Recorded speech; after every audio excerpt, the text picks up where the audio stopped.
اپنے مسائل کو حل کرنے کے لیے سبسکرائب کریں آپ کے مسائل کا حل۔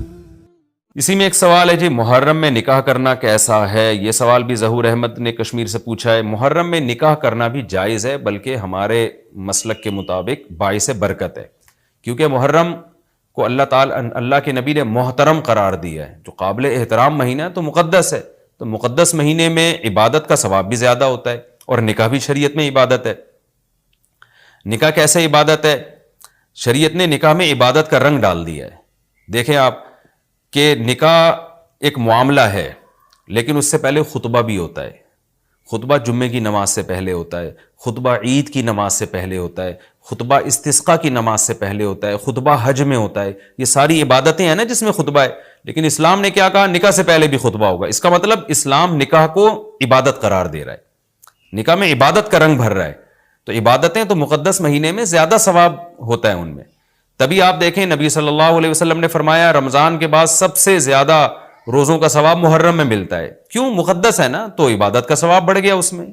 تو اس حدیث سے صاف ہمیں پتہ چلتا ہے کہ اگر کوئی محرم میں اس نیت سے نکاح کرتا ہے کہ مقدس مہینہ ہے، تو اس میں عبادت کا ثواب بڑھ جائے گا، اور اس میں انشاءاللہ اللہ سے امید کی جا سکتی ہے کہ خیر و برکت زیادہ ہوگی۔ تو اس کو منحوس سمجھنا جائز نہیں ہے۔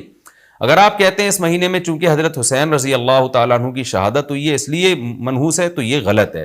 ایک تو ہماری نظر میں شہادت ایک بہت مقدس مقام ہے، اس کی وجہ سے کوئی مہینہ منحوس نہیں ہو سکتا، مقدس تو ہو سکتا ہے، منحوس نہیں ہو سکتا۔ دوسری بات یہ کہ یکم محرم سے لے کے 29 یا 30 ذی الحجہ تک اسلامی تاریخ میں کوئی ایسا دن نہیں ہے جس میں کسی مقدس شخصیت کی شہادت نہ ہوئی ہو یا کسی پہ ظلم نہ ہوا ہو۔ اگر آپ تاریخ کے اوراق اٹھا کے دیکھیں، ہر مہینے ہر تاریخ کو کوئی نہ کوئی اسلام میں اچھا واقعہ بھی ہوا ہے اور برا واقعہ بھی ہوا ہے۔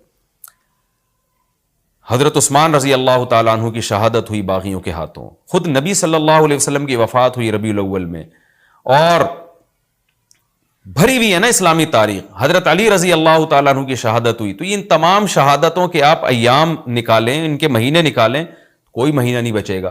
تو اس بیس پہ اگر آپ کہتے ہیں کہ اس مہینے میں نکاح پسندیدہ نہیں ہے، پھر تو پہلی تاریخ سے لے کے سال کی آخری تاریخ تک کوئی تاریخ بھی ایسی نہیں ہے کہ جس میں انسان نکاح نہ کرے۔ اس کا مطلب پھر آپ کنوارے چھڑے چھاٹی گھومتے رہیں، اور مسلمانوں کی پھر گروتھ ریشو تو میرا خیال ختم ہو جائے گا، مر جائیں، کہاں پیدا ہوں گے لوگ۔ اور اگر آپ کہتے ہیں کہ نہیں جی، کسی شخصیت کے کسی دن میں انتقال کر جانے سے یا شہید ہو جانے سے یا اس پہ ظلم ہونے سے وہ دن منحوس نہیں بنتا، تو پھر 10 محرم بھی منحوس نہیں ہے۔ 10 محرم میں بھی آپ نکاح کر سکتے ہیں، اور محرم کے بقیہ تاریخوں میں بھی آپ نکاح کر سکتے ہیں۔ اور روایات میں ہمیں ملتا ہے کہ بعض بڑے بڑے حضرات تھے جن کے محرم کے مہینے میں نکاح ہوئے۔ میں اس بحث میں نہیں جاؤں گا، پھر اس میں تاریخی روایات ہیں، کوئی کہتا ہے فلاں تاریخ تھی، کوئی کہتا ہے، پھر لوگ اس پہ ایک غیر ضروری بحث میں چلے جاتے ہیں، لیکن ہمیں ایسے واقعات ملتے ہیں۔ تو اس لیے اس بارے میں، اور پھر شریعت میں جلد نکاح کی ترغیب ہے۔ نکاح کو ڈیلے کرنا یہ شریعت میں پسندیدہ کام نہیں ہے۔ اس بیس پہ تو ڈیلے کیا جا سکتا ہے نکاح کہ آپ کو رشتہ سمجھ میں نہیں آ رہا، مشورے کر رہے ہیں، لیکن جب ایک دفعہ رشتہ سمجھ میں آ جائے تو اسلام کا حکم یہ کہ اس میں جلدی کی جائے۔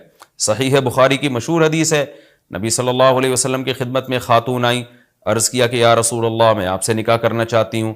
آپ نے چہرہ مبارک کو جھکا لیا، آپ کا ارادہ نہیں تھا۔ ایک اور صحابی کھڑے ہوئے، عرض کیا یا رسول اللہ، آپ میرا ان سے نکاح کر دیں۔ اسی محفل میں نبی نے ان صحابیہ کا ان صحابی سے نکاح کرا دیا۔ تو آپ نے تو یہ نہیں پوچھا کہ یہ محرم کا مہینہ چل رہا ہے یا سفر کا مہینہ چل رہا ہے یا ربیع الاول کا مہینہ چل رہا ہے، ڈیلے نہیں کیا اس کو، اس لیے کہ خود آپ کی تعلیمات یہ ہیں کہ نکاح میں جلدی کی جائے۔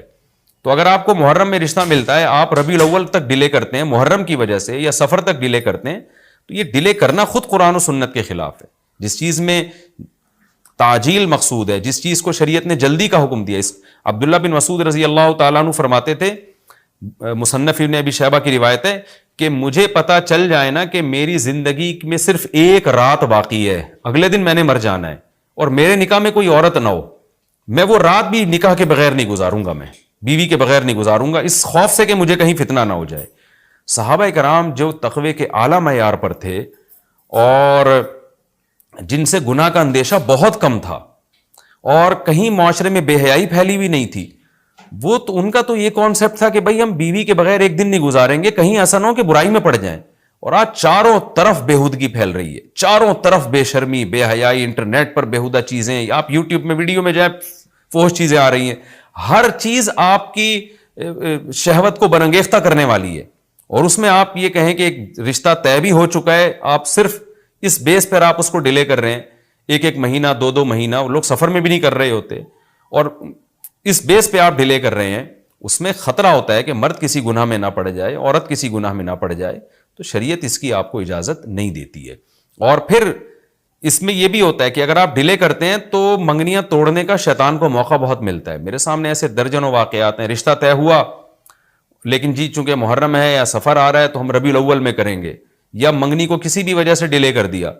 تو جب منگنی ڈیلے ہوتی ہے, یعنی نکاح ڈیلے ہوتا ہے, منگنی ہو گئی, نکاح کو ڈیلے کر رہے ہیں آپ, اس میں شیطان پھر دونوں کو لڑواتا ہے. منگنیاں ٹوٹتی ہیں, اکثر نفرتیں پھیلتی ہیں, غلط فہمیاں, بدگمانیاں شیطان کو پھیلانے کا موقع ملتا ہے. اس لیے شریعت میں تو منگنی کا لفظ ہی نہیں ہے, شریعت میں ہے خطبہ.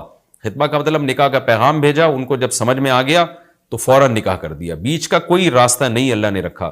تو چاہے وہ محرم ہو, چاہے وہ سفر ہو, چاہے وہ ربیع الاول ہو, چاہے وہ ربیع الثانی ہو. ہاں کوئی اس وجہ سے ڈیلے کر رہا ہے نکاح, کوئی واقعی شرعی عذر ہے اس کو, وہ بہت سارے مسائل ہیں, لیکن محرم کا ہونا بہرحال کوئی شرعی عذر نہیں ہے.